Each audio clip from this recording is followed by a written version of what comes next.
Olá, muito bom dia. Seja bem-vindo ao programa Dialogando, aqui nos estúdios da TV Diário de Campos. É um prazer imenso receber você nesta manhã. E hoje nós vamos falar de um assunto muito especial. Nós vamos falar sobre engenharia genética, manipulação genética. Quais seriam os limites morais para a realização de mudanças genéticas? Para tanto, nós estamos aqui hoje com o Dr. Evandro Monteiro de Barros. O Dr. Evandro é formado em Direito, advogado e pesquisador na área de Engenharia Genética, é mestrando em Cognição e Linguagem ali na Universidade Estadual do Norte Fluminense, Darcy Ribeiro, e sua pesquisa é especialmente na área de manipulação genética. Dr. Evandro, é um prazer recebê-lo aqui nesta manhã, aqui nos estúdios da TV Diário de Campos, para discutirmos um assunto tão atual, um assunto que tem novidades a cada dia, e vamos logo falando sobre isso. A manipulação genética faz parte do contexto de estudos de bioética, né? O senhor poderia rapidamente, só para deixar o nosso telespectador ciente de tudo que nós vamos conversar aqui, o que seria bioética e qual a aplicação dessa questão de eugenia, né? Porque, na verdade, esse é o termo. Qual é a aplicação da eugenia dentro do contexto da bioética, doutor Evandro? Bom dia. Primeiramente, bom dia a todos. Bom dia, Alonso, aos nossos espectadores. A questão da bioética, ela deve ser compreendida como um ramo da ética. A bioética, por si só, ela abarca a atitude dos profissionais da esfera da saúde. Os profissionais que lidam com a saúde humana, com integridade física e vida humana. Então, nós temos aí os geneticistas, os médicos, os próprios advogados, fisioterapeutas, psicólogos. Eles têm que estar sempre atuando em suas vidas profissionais de olho na bioética, né?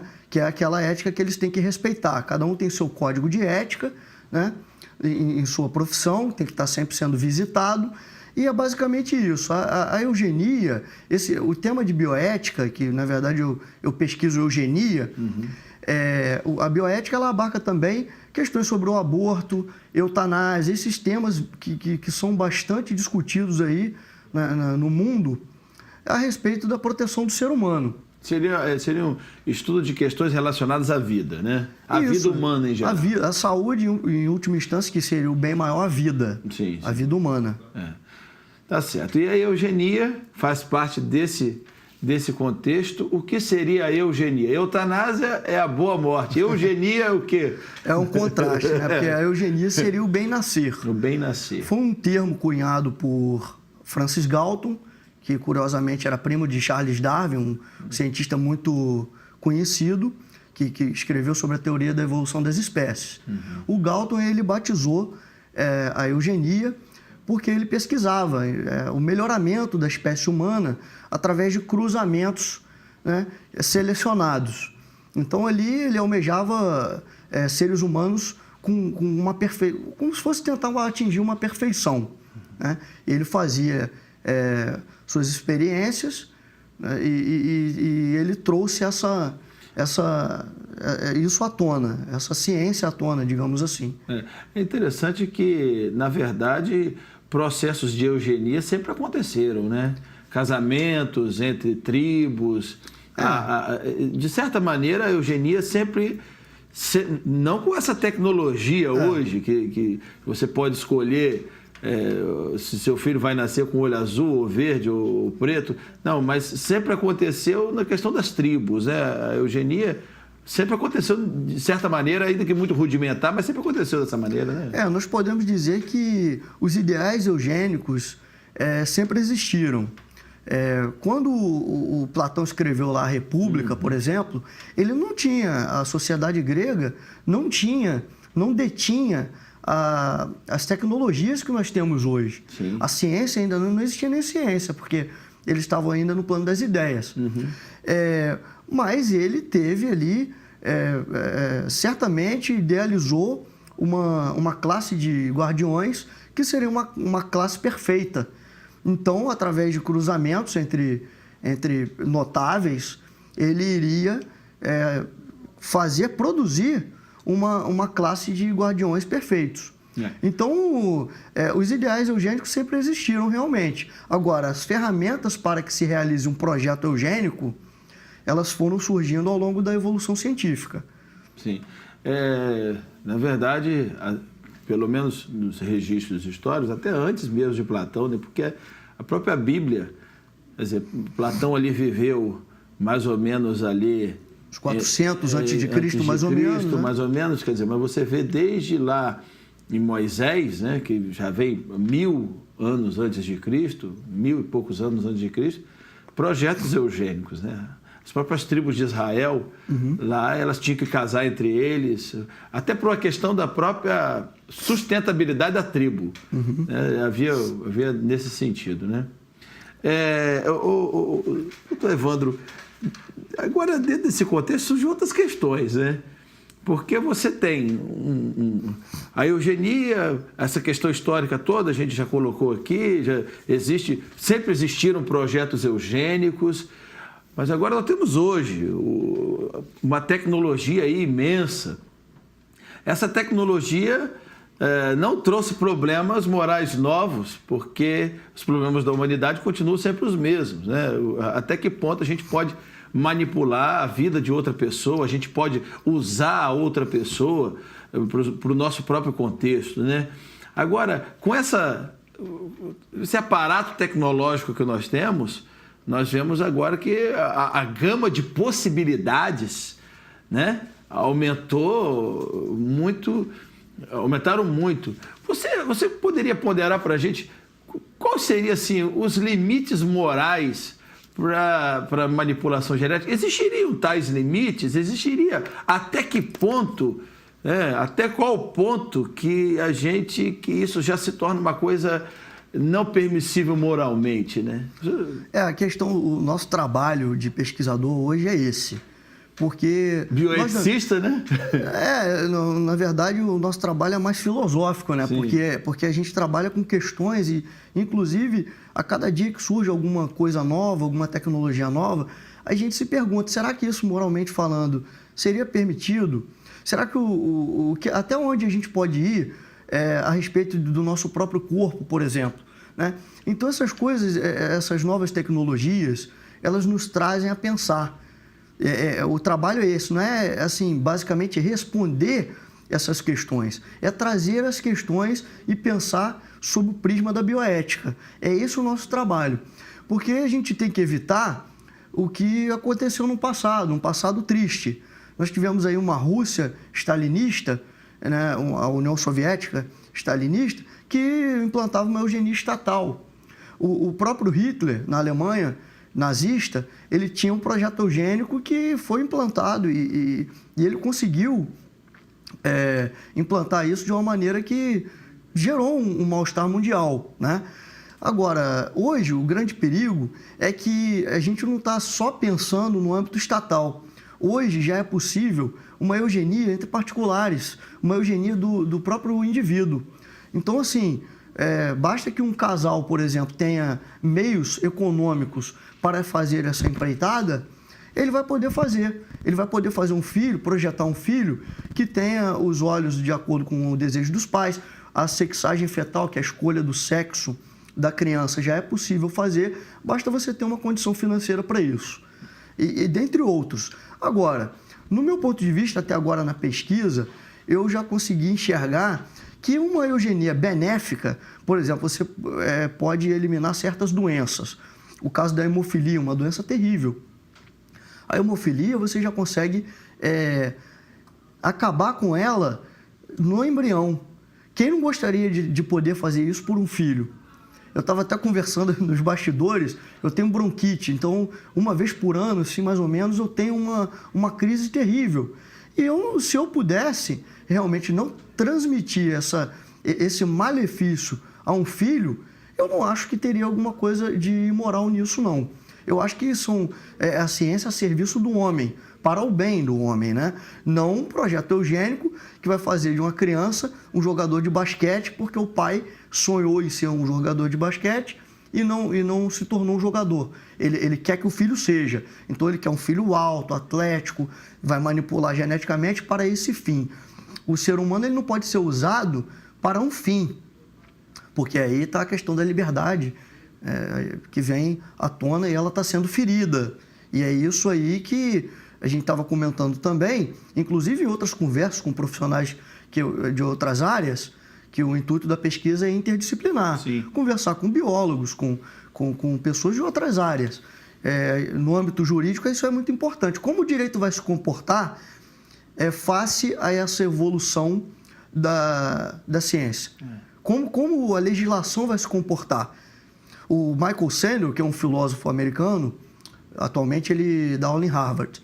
Tem vídeos na internet muito famoso, por um livro que ele escreveu intitulado Justiça, o que é fazer a coisa certa.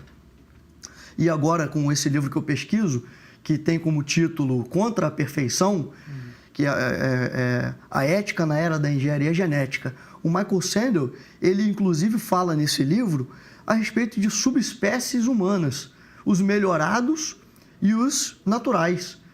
Né? Imaginemos, Alonso, que daqui a 20 anos nós seremos considerados pela sociedade como os naturais. Nós nascemos sob a égide de Deus. Né? A relação entre os nossos pais, a relação aí, os meus pais se relacionaram, casaram, e daí eu sou fruto desse casamento. Né? Só que daqui a 20 anos haverá os modificados geneticamente, que pode ser até que os pais não tenham tido relações, não tenham copulado para que eles nascessem. Eles podem ser manipulados geneticamente e produzidos em laboratório. Então, como o direito irá se comportar? Isso é bem interessante. Você tocou num ponto aí. Hoje, qual é a tendência? Eu sou advogado e pesquisador do tema, certamente estudou sobre isso. Assim, qual é a tendência da legislação mundial com relação aos melhoramentos genéticos, né? Vamos colocar dentro isso aí ainda está muito em discussão. Existe um pesquisador alemão, que é o Jürgen Habermas. Ele é filósofo e sociólogo e também atua com filosofia política, abarca também a questão do direito. Ele tem a sugestão de um livro que ele publicou ainda nessa década, que é O Futuro da Natureza Humana, um livro fantástico que a gente pesquisa também.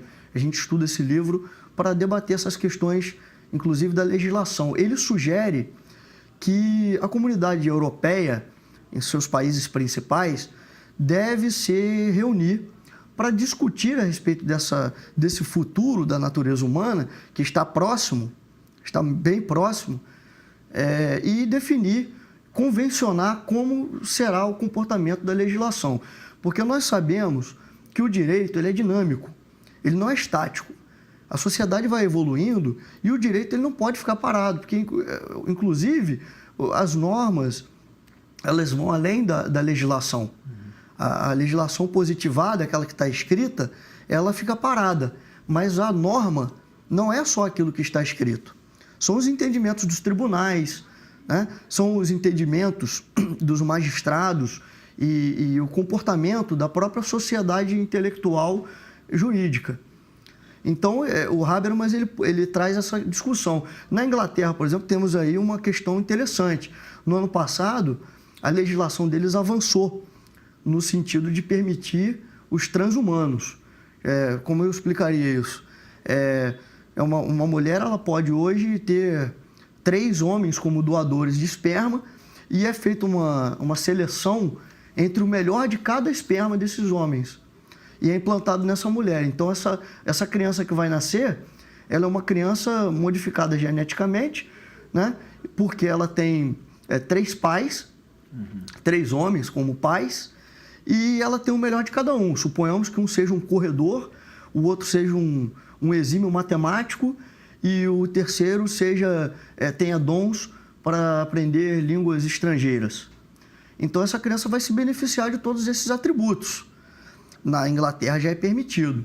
Na China, embora não tenhamos aí à vista, né, alguma manipulação genética que possamos constatar, pode ser que eles estejam fazendo lá por trás dos panos. Mas eles já dominam e fizeram uma pesquisa, e com êxito, a tecnologia de copiar, colar e cortar pedaços do DNA. Então você pega como se fosse um computador, você está trabalhando ali editando um vídeo. Você copia, cola, corta e faz o DNA que você quer. Doutor Evandro, eu estou curioso para fazer uma pergunta. Eu, de certa maneira, já na nossa conversa anterior, eu já te fiz essa mesma pergunta, mas eu acho interessante para o telespectador. Afinal, nós já estamos pesquisando juntos na UENF há muito tempo. Né? A questão...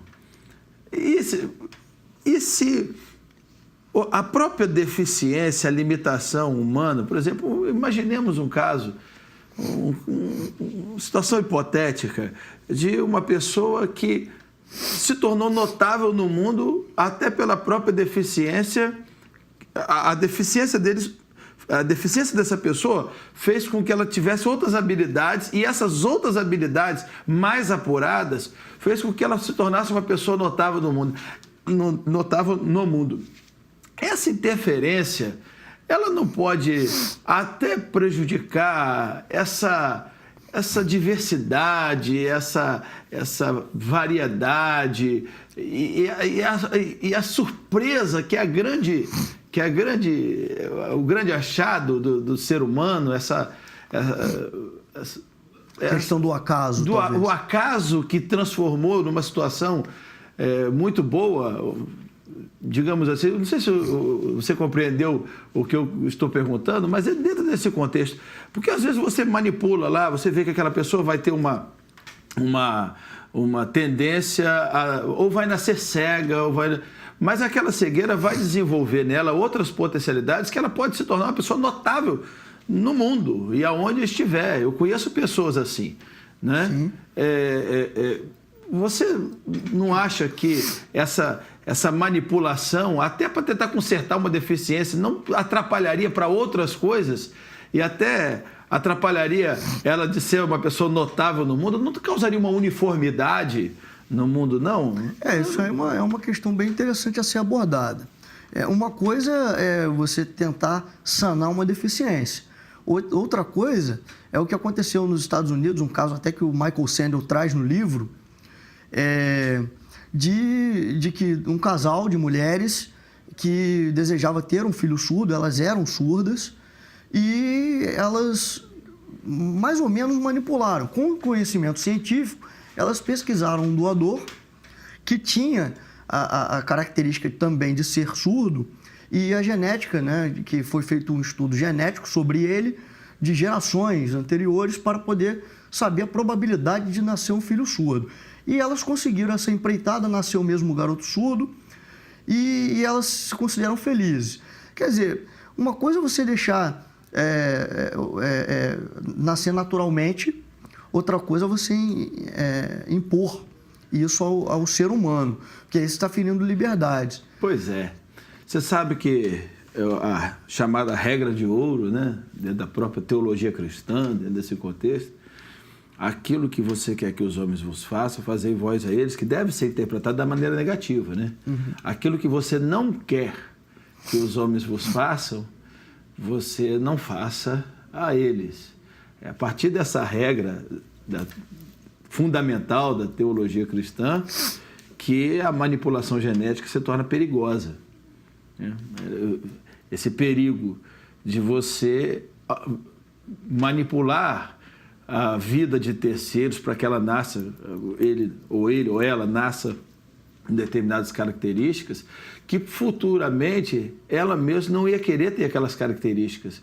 A questão do próprio direito, que pode trazer dificuldades com isso, né? Isso causa um certo mal-estar e o direito tem que se preocupar muito com isso mesmo. O Habermas, ele coloca umas questões muito interessantes na obra dele que fazem a gente pensar a respeito do nosso futuro que está muito próximo. A gente pode ter como exemplo, daqui a 20 anos, um jovem demandando uma ação judicial contra os pais. Imagina só, que constrangedor, né? Um jovem pleiteando em juízo contra os pais uma indenização pelos pais não terem utilizado a ciência para fazerem dele um ser humano melhor. Olha aí. Ou então o contrário, ele quer uma indenização porque os pais utilizaram a ciência e fizeram dele o ser que ele não queria ser. Ele queria nascer naturalmente. Ele não queria ter aquela altura. Ele queria ser um ser mediano, ou se viesse a ter aquela altura, que fosse de maneira natural. Isso vai gerar uma série de demandas judiciais. É uma preocupação que os juristas devem ter. Eu até escrevi um texto sobre isso, como tem uma coluna aqui no Diário, no Jornal Diário. Escrevi um texto, publiquei, dizendo que, graças a Deus, uma força de expressão, né? Graças a Deus, nós temos, aqui na nossa comarca de Campos, advogados que se atentam a essas questões. Porque senão seria praticamente impossível dialogar com os colegas. Então, nos fóruns, nos corredores dos fóruns, nas repartições públicas nas quais nós atuamos, a gente sempre debate, claro, entre uma audiência e outra, no cafezinho de um intervalo, a gente sempre debate essas questões. E isso será certamente um nicho de mercado. Nós temos que nos preparar, porque surgirão demandas e a gente tem que estar muito, muito preparado para lidar com isso. E a discussão não pode acabar nunca, porque a cada dia surge uma questão nova. Inclusive, lá na pesquisa, a gente está dedicando um estudo só sobre a questão da eugenia nos esportes. Porque as Olimpíadas as Olimpíadas, a gente vê o doping, a gente vê uma série de questões de melhoramento genético nos atletas. Poxa, será que a gente não está passando dos limites? Ou será que esse ultrapassar limites é natural para os esportes? Porque pode perder a graça. É isso que são esses pontos aí que eu gostaria. A questão dos esportes são questões que eu gostaria de pontuar muito caso a caso com você agora. A primeira coisa, nós sabemos que, por exemplo, a Fórmula 1 ela trabalha com tecnologias para que futuramente os carros de passeio tenham questão de aerodinâmica, questão de suspensão, questão de tecnologias mesmo do próprio carro, questão de pneus, e são testados, tudo ali é testado. Tanto é que as marcas que patrocinam são marcas, na maioria das vezes, marcas de carros mesmo, para que aquelas pessoas possam usufruir daquilo futuramente. A questão do esporte, essa manipulação genética para que você tenha atletas que batam recordes atrás de recordes e tenham habilidades que nunca foram sonhadas. Isso seria uma coisa boa para o esporte? De acordo com a pesquisa, com a sua pesquisa, isso seria uma coisa boa para o esporte? Ou futuramente a gente vai olhar para a TV, talvez até como hoje, muitos, não estou dizendo todos, mas muitos olham para a Fórmula 1 hoje e vê o piloto praticamente no braço, ganhar no braço já acabou há muito tempo. Hoje a tecnologia... Então, o esporte não perder a graça porque a pessoa... Lá fala assim, mas esse aí hoje, isso aí está totalmente modificado. Você sabe que até concurso de Miss hoje tem isso, né? Quer dizer, isso não perder a graça, essa questão toda, essa tecnologia? Certamente, se nós tivéssemos a oportunidade de ouvir um grego das competições olímpicas antigas, ele jamais iria imaginar o Usain Bolt, os recordes que o Usain Bolt hoje bate. É bem interessante a gente pensar, porque o esporte, nessa questão aí, o esporte ele tem finalidades diferentes da vida do ser humano comum, né? A finalidade do esporte mesmo é bater os recordes. E, segundo o meu orientador lá na pesquisa, o Dr. Júlio Esteves, que a gente ainda está pesquisando, nós ainda não temos posicionamento firmado sobre o assunto, ele suscitou uma questão: será que o esportista não é um enviado da comunidade, da nossa espécie, para demonstrar qual é o limite da humanidade, até onde a gente pode ir com o salto, com a corrida, com a natação? Será que ele não é um enviado por nós? Ainda não temos uma resposta para isso. Agora, as Olimpíadas, por estarem ocorrendo aqui no Brasil, e a gente está vivenciando esse negócio de perto, isso está nos trazendo muita oportunidade de pensar mais. a Globo News teve, não sei nem se pode falar sobre outra emissora aqui, mas a Globo News, ela transmitiu um documentário que é a Corrida do Doping. Venho falando sobre esses assuntos. Os vencedores dessas Olimpíadas agora só serão declarados realmente vencedores daqui a 10 anos, porque existe uma série de procedimentos, de exames que são realizados ao longo, inclusive, da evolução do atleta, para saber se eles se doparam ou não. Então, no esporte, a gente tem que fazer uma análise mais específica. Nós estamos pesquisando sobre isso. É claro que é difícil a gente imaginar hoje que daqui a 50 anos, digamos, que os atletas vão ficar levantando carros com os braços. Pode ser natural no futuro. Hoje é difícil a gente imaginar uma coisa dessa. Para mim é uma monstruosidade. É algo até da ficção científica, né? Mas, no futuro, diante de toda essa evolução, de repente eles acham assim, poxa, o que eles faziam antes era fichinha. Hoje, pra gente não tem graça ficar levantando 80 de cada lado no supino. A gente tem que levantar SUV, esses carros. A gente tem que pensar, né? Você falou a questão dos limites, mas será que já não estaria para além do ser humano essas modificações genéticas? Não estaria para além, né? Bom, nós estamos caminhando para o final do nosso programa. Mas já tão rápido? Pois é. O senhor teria alguma consideração a fazer para o telespectador, para a gente encerrar? De repente, se você fizer alguma pergunta, a gente pode desenvolver rapidinho. Pois é. Como a gente pode trabalhar essas questões dentro do âmbito da própria sociedade? O ideal seria, para você,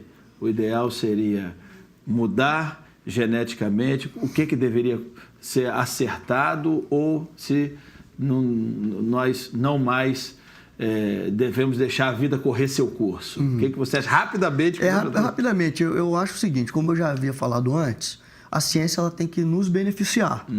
E hoje o entendimento, vou falar do direito, o entendimento do direito hoje é que não só os juízes, os advogados, os promotores têm autoridade para falar sobre as decisões judiciais, o que seria bom para a sociedade.